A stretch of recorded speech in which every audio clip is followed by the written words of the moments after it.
balita. Ako si Elisha Plato. At ako naman si Mara Lagdano.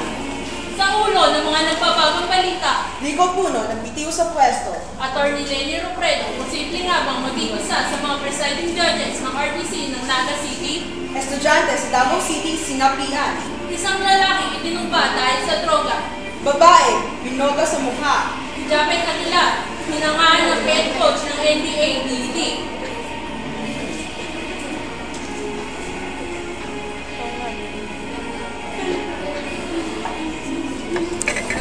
Kamakailan lang ay nagpitiw sa pwesto si DILG Undersecretary Rico Puno dahil sa pagpasok umano nito nang walang paalam sa kondominium ng yumaong DILG Secretary Jessie Robredo.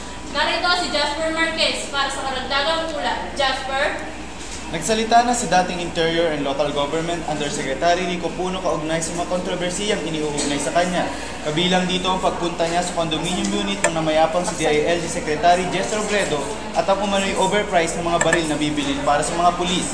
Paliwanag ni Puno, binigyan siya ng direktiba ni Pangulong Benigno Aquino III na i-secure lahat ng mga dokumentong nasa pangalaga ni Robredo. Dagdag pa niya ang mga kasama niya at hindi siya ang mismong pumasok sa kondo at maging sa tanggapan ni Robredo. Mahusay din umano naging trabaho ng Bids and Awards Committee sa isinagawang bidding at tama lang ang presyo ng mga baril, taliwas sa mga alegasyon na nagkaroon daw ng overprice. Balik sa iyo, Elisha. Salamat, Jasper. Nag-aantay na lang ng pag-aproba sa aplikasyon ng biyuda ni Kalihim Jessie Robredo na si Attorney Lenny Robredo upang maging isa sa pinakamataas ng hukom sa RTC ng Naga City. Mula sa bayan ng Naga City, nag-ulat si Bien Uso.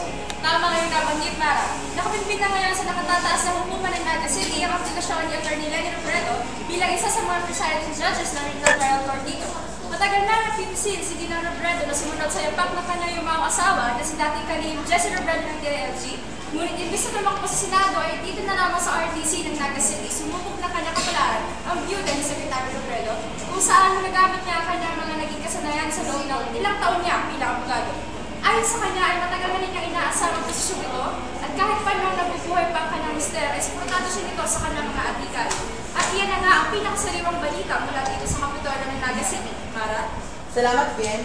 Kakabukas pa lamang ng isang gusali sa Bayabas National High School ay sinakian na daw umano ng espiritu ang 20 inosenteng estudyante rito. Arian, pasok. Sa Davao City naman, 20 estudyante ng Crossing Bayabas National High School ang pinaniniwala ang nasaniba ng masamang espiritu. Habang nasa kalagitnaan sila ng inaugurasyon, di umano'y biglang nagsisisigaw at nagwala ang mga naturang estudyante. Ayon sa ilang mga residente, marahil nangyari ito sapagkat pinutol ang 3 puno ng talisay kung saan itinayo ang nasabing gusali. Sinasabi ng mga puno daw na ito na pinutol ay siyang pinamumuhay ng mga naturang masamang espiritu. Balik sa iyo, Elisha. Arian, kamusta naman ngayon ang mga bata na sinapian? Kaninang umaga ay hinatid na sila sa kanilang mga tahanan. Salamat, Arian. Agad ginawian ng buhay isang lalaki sa Silang Cavite matapos ang gilian sa droga nang makatamo ito ng tama ng bala sa iba't ibang bahagi ng katawan. Ukol dyan, narito si Rog Valmediano. Rog? Pinaniniwala ang konsehan sa droga ang pamamaslang sa isang mister matapos ito pagbabarili ng hindi pa nakikilalang salarin sa bayan ng Silang Cavite. Kamakalawa lang ng hating gabi. Agad binawian ng buhay sa tinamong mga tama ng bala sa iba't ibang bahagi ng katawan ng biktimang kinikilalang si George Aranchado, 43 gulang ng Barangay Anao sa bayang ito. Sa investigasyon ng mga pulisya, isang alias Manny na may kaugnayan sa droga ang tumawag sa biktima at pinapapunta ito sa lumang palengke sa Barangay Nara kung saan magdating sa lugar ay agad itong nilapitan ng armadong salarin sa pinagbababaril.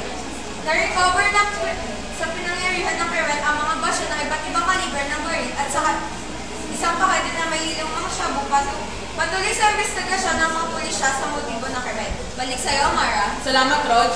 Hilipin na noong ika-30 ng Marso ang taong 2011 ang isang dalaga sinasabing saksi sa naganap na patayan sa Kalumpang St. Caridad, Cavite City. Nikki, balita mo yan. Naasama-sama na nito ang may ilibing ang kaso sa pamamaslang kay Juan Martin at maging ang kaso na pamamaslang sa una.